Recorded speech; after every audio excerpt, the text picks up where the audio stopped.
Hello नमस्कार भाई लोग। आज मैं फिर से एक नए वीडियो के साथ में आ गया हूँ। आज मैं कोई गाने का अपडेट नहीं देने वाला हूँ, क्योंकि आज एक फिल्म का ट्रेलर के बारे में आप लोगों को बताऊंगा। वीडियो में लास्ट तक बने रहिएगा। चलिए स्टार्ट।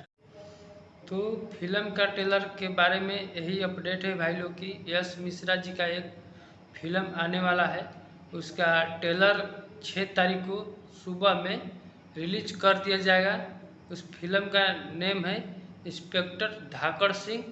ये आएगा इंटरटेन रंगीला ऑफिशियल यूट्यूब चैनल पे। अगर आप लोगों ने नहीं देखे हैं तो प्लीज़ डिस्क्रिप्शन में लिंक है, वहाँ से जाके डायरेक्ट देख सकते हैं। हम ट्रेलर एकदम ज़बरदस्त है। जो आप लोग देखिएगा तब कमेंट में बताइएगा कि हाँ ट्रेलर कैसा है कैसा नहीं है।